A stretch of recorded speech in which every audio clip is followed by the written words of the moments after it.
really, how do you look at community? That's the starting point. In Charles Dickens' A Christmas Carol, Scrooge, needing a job done, simply calls over the closest young lad and employs him on the spot. That story was set in the 1840s in England, and yet, somehow, 150 years later in Brooklyn, New York, something remarkably similar happened, kicking off one of the most compelling founder stories we've had on this show. Welcome to How to Lend Money to Strangers with Brendan LaGrange.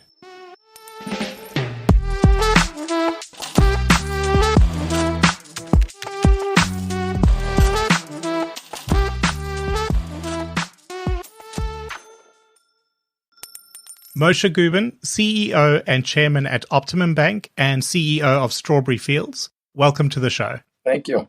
Moishe, you've got one of those wonderful, almost made-for-the-movies career stories. So before we get into the meat of our discussion today, what are the foundations of your career? I grew up in a really, really poor house in Queens, New York. I'm really, really proud of where I come from. Recently, my mother passed, and so now we're trying to do good in their memory, my mother, my father. But not a wealthy family in the projects of New York. Worked my way literally through elementary school and through high school. In high school, I caught a break. I was on my way to buy a Slurpee, at 12 years old. And a guy dropped something on the street, and I went and picked it up for him and put it on the back of a truck. And they're like, "Hey, why don't you help us load this truck?" I'm like, "Sure, I got nothing going on." And I just loaded a truck with them. And then an hour later, they said, "Well, hey, kid, why don't you come deliver the truck with us?" I'm like, "Sure." And mind you, this is time where parents didn't worry about their kids. Yeah. It was relatively safe. I'm a 12-year-old getting into a truck with an African-American person and a big Jewish guy. And we get into a truck. We drove to Westchester, unloaded the truck. I get back 4 hours later, and the guy says, "What are you doing tomorrow?" I'm like, "I don't have school tomorrow." He goes, "Well, be here at 4 o'clock in the morning and you can work." And I worked every minute of my life through high school and graduated high school at 16, got my first college degree at 18, and got married at 20. I worked the day of my wedding for the catering business. I'm telling you, I'm a mule. Till today, I'm a mule. Anyone who knows me, I'm a workhorse. And got my accounting degree, which is my second degree, at 21. My wife, one day, I had left the house on a Saturday night to go cater a 1,000-person wedding at the New York Hilton. I worked all the way till Monday morning, where I come to the house at 5 o'clock in the morning. And then, I literally drop into a hot shower. And as I'm going into the shower, I'm going into the bathroom, my wife is like, and she's like, "Where have you been?" And I'm like, "Where have I been?" "I'm working so that we can make a little living and, have a good life." "Yeah, but we're newly married and you leave me and whatever." I'm like, "What do you want me to do?" And she says, "Well, you have an accounting degree. Why don't you go work as an accountant?" I said, "Oh, that's a brilliant idea." and so literally the next week, we're talking circa 1997. And literally the next week, I took my resume and I mail merged my resume and sent off my resume to 1,000 places. I got 3 job interviews, and out of 3 job interviews, I was offered 3 jobs. And I took the job that was working as a bookkeeper at a nursing home. That's my humble beginnings. And then I started working as a payroll and accounts payable bookkeeper. I worked my way up through the organization. From accounts payable payroll, I went to receivables. From receivables, I went to collections. Then I went to assistant controller. Then I became controller. Then I ran a home. Then I ran 2 homes. And brings us to 2001. My wife gives birth to triplets. And she says to me, "We got to get out of New York. My parents are in the Midwest and I really want their help to raise these kids." And so we moved to South Bend, Indiana. And we got to South Bend, Indiana. And I started as a director of budgeting for a nursing home chain. And I'm running 17 nursing homes for them, running around, talking to them, helping them become profitable. And fast forward 2 years, I get an opportunity to buy something. I bought my first nursing home. Really, the rest is history, because from there, we just kept growing and buying and buying and buying. And today, literally almost 20 years later, my 20-year anniversary with my partner is October 31st, 2023 will be 20 years partners with a good friend of mine. His name is Michael Blisco. And we've accumulated now over $1.1 billion in real estate. We have 110 nursing homes. Our company is publicly traded on the New York Stock Exchange. Chairman and the CEO, called Strawberry Fields, stock symbols STRW. And somewhere along the way, while working my way towards becoming publicly traded on the healthcare REIT side, I felt that I needed board experience. And an opportunity came along with a nursing home that was for sale that the owner that was the seller was the chairman of a bank in Florida. He roped me into joining the board. And I was right away the SEC financial expert and the NASDAQ financial expert. They considered me a sophisticated financial expert, whatever that is. It's a big move to go to the bank. So what was the inspiration there? Was it purely the opportunity to get the board experience, or had you had an interest in banking before then? What I like about banking in a general thought is, you're part of someone else's success story. What I would say is that what was always the positive and the negative is that, the banker, helps you get to where you're going, and then you surpass him because you become successful. And I always felt that it's bittersweet, but on the positive side of the conversation, I like to be that footnote in someone's story. Somebody had to take a chance on them, and Yeah. I'm not a transactional guy. Everybody in my life is still part of my life from the beginning till now. I don't have any enemies that I know about anyway. I wanted to be part of that story, and I took the opportunity at that time because of the need to get that board experience so that it would build up a resume for when eventually I go and do a roadshow to the public market to raise equity for an issuance. I want to pick up on that a bit because Optimum Bank, at least as it is today, embeds itself very much in the community. It's all about being a community bank. What does that mean to you? The starting point, first of all, is really how do you look at community? I look at my network and my whole world, if you want to call it my own personal ecosystem, as my community. So that's the starting point. And then to a little subset of that is I happen to be an Orthodox Jew. And as an Orthodox Jew, there's a total of 5 million total Orthodox Jews in the whole world. So from that perspective, and there's a total of 15 million Jews completely. People think we're billions of people. We're only 15 million total people. So in a sense, it's a very small community there. And then you have the business point of view of we're in South Florida and you want to be the local community bank. So I look at it like this.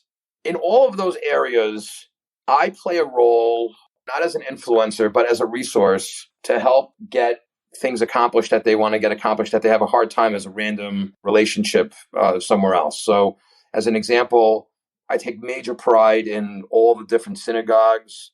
I actually went to mosques and churches as well, but synagogues and schools and other religious institutions. And the fact is, reputationally, they know me. And it's good business, by the way. It happens to be it's good business because at the end of the day, if you were worried that building is going to be foreclosed on, you're going to fundraise the money and you're going to be able to get the money to be able to pay your mortgage. And it's similar to like a guy who has a taxi cab and that's his office and that's his business. He's going to always make his payment on his taxi payment. Yeah. He might not pay his mortgage. He might not, meet other obligations he has in his life, but he's going to pay for that taxi. The same way that people are going to support the church, support the school where their kids go and the like. And so, I sit and listen both from a point of view of charity and from the banking side of it. And again, I become part of a small footnote somewhere. The fact that the school now has 850 kids because the community has grown, I know that I had some small part in being able to get them to be able to take care of those 850 kids, where if I wasn't involved, they would have gotten to 250 kids or 300 kids because they would have been maxed out. And actually, in practice at the actual bank, I actually do play a front role where I sit with them and then I help shepherd the deal through as chairman of loan committees. And look, I think it plays an important role in the geography where we are, and specifically, in the Orthodox Jewish world and a lot of the not-for-profit world. I was with one of my original lenders yesterday for lunch, and his comment resonates with me. He said, lending is an art and a science. Okay, now mind, we're talking really about global banking. So, my bank does all the other stuff too, deposits and everything else. But from the talk about just simply on the lending side and the community bank role within lending, he says, it's really a mix of art and science. And, the lenders that are all science end up not getting deals done because, there's always something wrong with the math somewhere. Yeah. And the guys that are all art end up with loans that are bad loans. So you got to kind of manage that balancing act between the two sides to it. And as a community banker, especially with my world, the communities I'm serving, which a lot of it is also not necessarily local, but it's community as in it's the Jewish world of, not-for-profits, churches, mosques as well, where I have to apply more art than science, saying, look, you guys have on a Saturday morning, let's say in a synagogue, or a Sunday morning in a church, you have 500 people coming here. I look at that as 500 giving units that are coming regularly to a candy store to buy candy. And so I need to analyze what they're donating, year over year donations. And I basically turned it into a science off of the art so that I can meet their needs. Anyway, so that's... Yeah. No, Ed, you've already talked to me a little bit about the philosophy there, and I can hear that coming through really nicely. What I'm interested in now is what that loan portfolio looks like. From my understanding, it's primarily in the commercial real estate sort of space. You've talked about sort of non-profit commercial real estate space. What does that customer profile of yours look like? And I'm not very familiar myself with the commercial real estate side of lending. I've always done the consumer stuff. So maybe just a little bit of a primer for me of what makes that unique. Yeah. Okay. So like today, through the June 30th numbers that I think we sent out yesterday, our loan portfolio has already gotten up to $518 million. Now, mind you, 5 years ago, we were at 88 million. So from 88 to 518 is a pretty good growth trajectory. Especially with a little COVID in the middle of that. Yeah, no, totally. But I'll tell you, out of our total portfolio, we probably got about $50 million of consumer lending in there. Outside of consumer lending, we created a lending program for accounts receivables for mainly nursing home receivables that are Medicare, Medicaid receivables, because that's also the business I'm in on the other side. And by the way, keep in mind, I can't borrow from my bank. Rego doesn't allow me to be. So there's no hanky-panky, no affiliated transactions, nothing, okay? I mean, they don't even waive a wire fee for me. So just because you can't do it. So we started, thinking, well, in my world in Strawberry, I have tenants that need lines of credit. So why would we want them to go, outside of our world when this is very easily done. We bring them into Optimum Bank, it's sticky money. It brings in a whole bunch of deposits. And so we started doing that, and that's growing nicely. We're getting close to about 35 million in that portfolio. And once we hit about 50, I got to go back to the board and ask for permission to raise, maybe do another 50 of that. That's the stuff that's not backed by real estate. And another $420 million. It's mainly multifamily. We have some retail.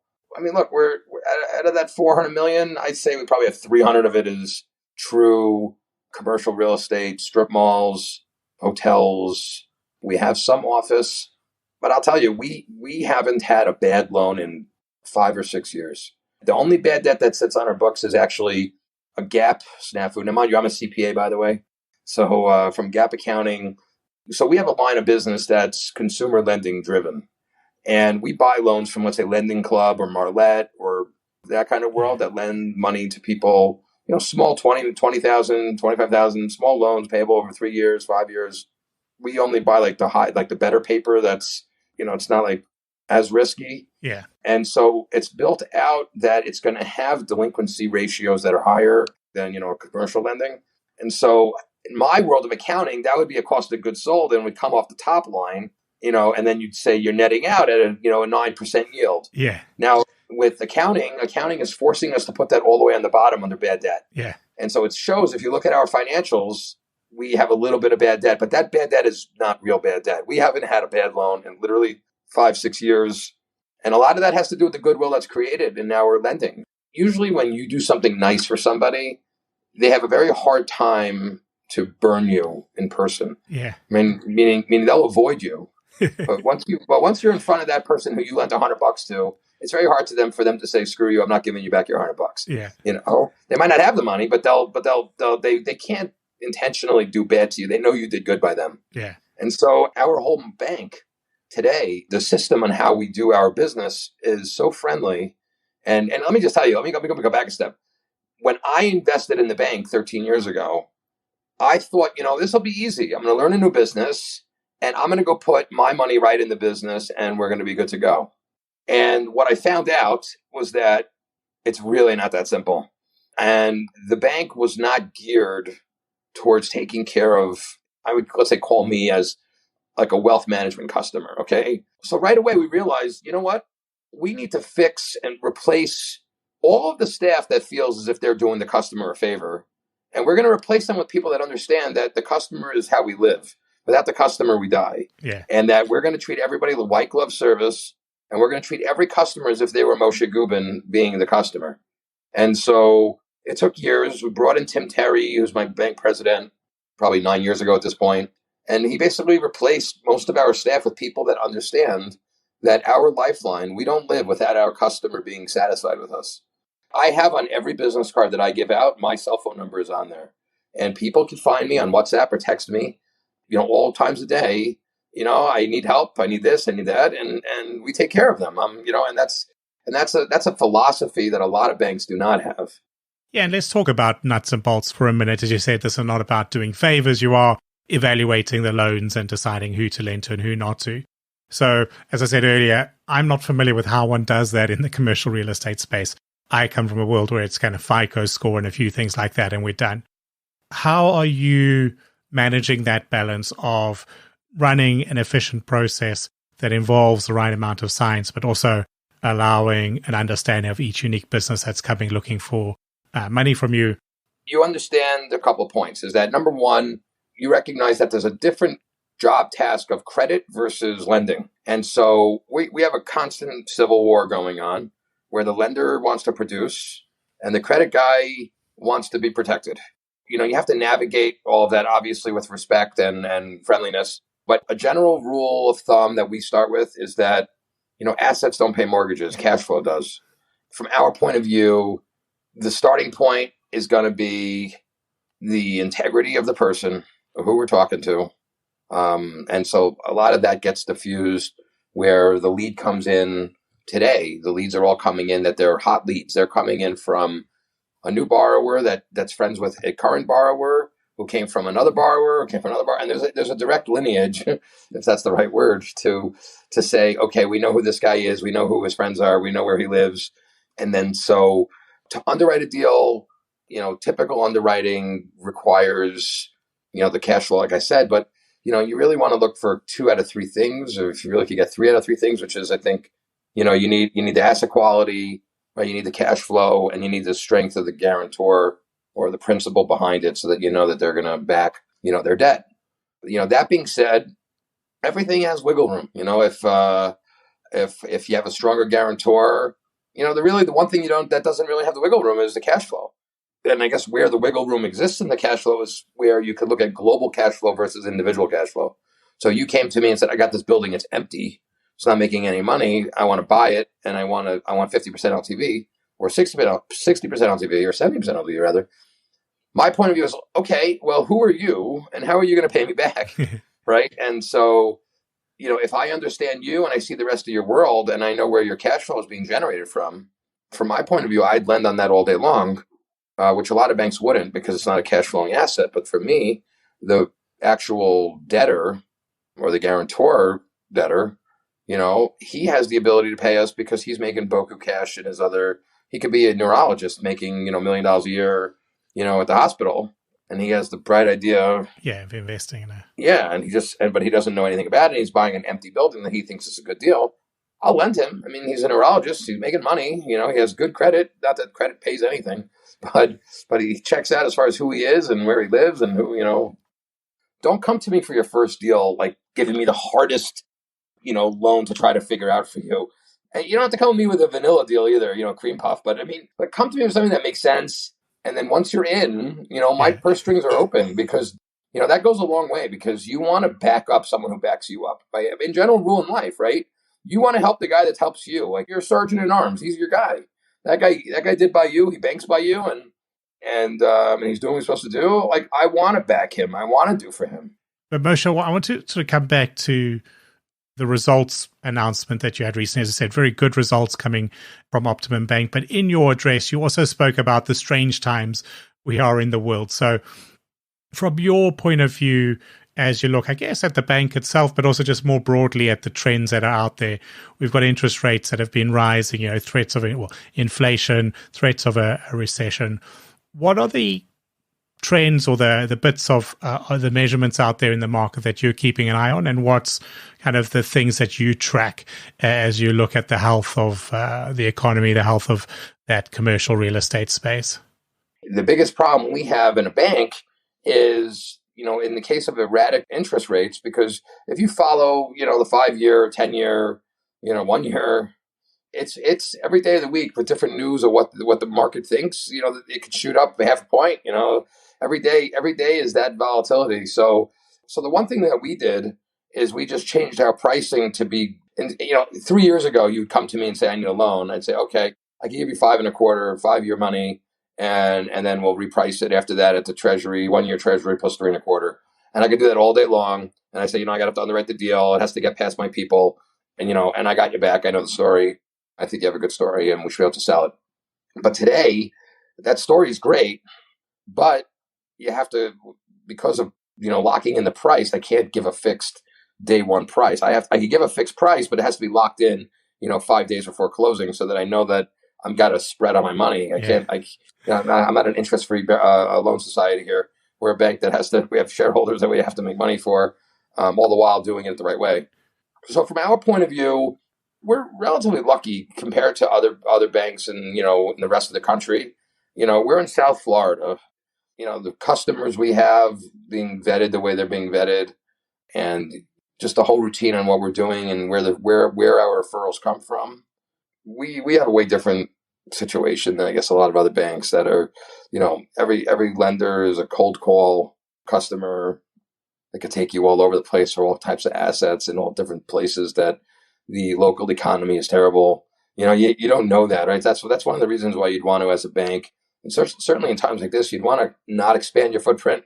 You'd want to kind of look more towards, we know the local, real estate market where we are, and, we're going to lend money to people that are good people buying. I mean, you could lend money against a C property, right? But you got to know that neighborhood where you are, if that makes sense, that's going to continue to be able to, cash flow. Yeah, because it's obviously been a time that's not been the best for small regional banks, at least if you're reading the newspaper headlines. But I'm guessing that, again, that's a case of the headlines maybe picking some of the worst stories rather than the reality. It sounds like there still is very much a position for small regional banks in that US ecosystem. We're a bank that's able to take care of the customer and make them feel good about themselves. That being said, when this last batch of stuff went down, I realized how it's way better. I mean, I knew beforehand, but I really realized how it's way better to be lucky than smart. People said to us, because I remember when I think Silicon Valley went out, like my phone was ringing like off the hook. Yeah. Like crazy off the hook. And the epiphany, like on the first phone call, was like, what do you mean? We don't have any of these problems. And they go, what do you mean you don't have any problems? I said, let me just tell you. We had a conversation about 2 years ago at the bank, and we were talking about buying, T-bills, bonds for our portfolio. The policy was we needed 10% of our assets to be held in bonds. And I'm sitting there as chairman of it's called ALCO, and my management's saying we need to buy $20 million of bonds. And I go, what's the rate? And they're like 191. I said, why would I want that crap for? Well, that's our policy. The regulators are going to come and be angry at us. I said, well, we can always change our policy. It's bad business. It doesn't make any sense. Why do we want that? And so lo and behold, we changed our policy. We didn't buy it. We talked about it every quarterly meeting saying, until we change the policy, that we're breaching our own policy by not having this stuff. But mind you, every month that went by, we're like, well, that's another month where it became devalued and we didn't have that risk at all. Yeah. Even till today, we only have about $450,000 worth of held to maturity bonds on our balance sheet. Okay. If I was just a yes man in our conversation in that committee, right, we would end up spending, all this money and we would have gotten our rear ends handed to us, right? The second thing that happened last year, I get a call from one of my favorite customers. She says that, I really love your bank. And I'm like, thank you. We really love you as a customer. What can I do for you? And she's like, well, I got $10 million sitting at another bank and I don't really need to have it there. I'd love to give it to you. And I say, so ship the sugar. I'll take it. She says, well, it's held in trust and the trust requires that I have insurance on those funds. So I said, look, I don't know anything about that. She goes, no problem. I'll have my CFO send you the insurance company along with the information and get it done. I'll move the money to you. So I get the thing and finds out she was paying the other bank either 15 or 65 bips. I don't remember I think it might have been 65 bips for the right to have insurance on her money for $10 million. And so I called the company. We find out what the program was. And lo and behold, last December, we took on this insurance and we offered it to all of our customers. It's unlimited over the $250. It's unlimited. And we foot the bill. We don't charge our clients at all. So if you were a customer and you had $400,000 and you wanted to have insurance, okay, now mind you, we don't need insurance, but if you want insurance, you can have it. I'm paying for it. Then I just give you a form to sign. You sign the form and you have insurance. And that's the end of it. So that was number two. And the last thing is we're at 40% liquidity, okay? We have 170 million of availability on a line of credit that's untapped till today.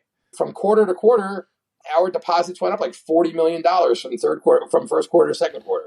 So better be lucky than smart. It got proven out. Moishe, it's been a delight chatting to you and hearing the story firsthand. I think a lot of people listening would also be interested in learning more and sort of following that story as it progresses. If people want to find you online, where's a good place for them to go to do that? Look up the stock symbol is OPHC, Optimum Bank Holding Corp. Our website, user-friendly. Our app is user-friendly. One thing we have in our bank that other banks don't have is we'll open accounts without having to be in person. So if you need any business or personal accounts, you send an email and somebody responds right away and we get you all set up. But our website has information. So that's optimumbank.com. Again, the stock symbol PHC, the easiest thing to do since we're publicly traded and we're on the NASDAQ, we file everything timely. You could go there, search news, Yahoo Finance or one of these places or Ameritrade, and you should be able to get all of our filings, we sent out a press release today about our second quarter results, which were fantastic. Our June month was the best month we've ever had. And it's a run rate of a 19.7% return on equity. Okay. It blows anyone's mind. Piper Sandler sent me an email that my bank is on their all-star list, top 35 banks in the country. Okay. Well, congratulations. I mean, it's per capita. We're a small bank compared to Wells Fargo, but it's a proud moment. I got into the business without knowing what I was doing. I had other full-time jobs, but I fell in love. I fell in love with the business, and today we're cranking, man. We're doing it the right way. Everyone's happy. We have no marketing dollars spent, zero. And every day of the week, we got people coming in with money that they want to deposit, and people saying, "I heard you have money to lend me." Every day of the week. No, you've put yourself in a great position there. Congratulations on those results, and best of luck for the future.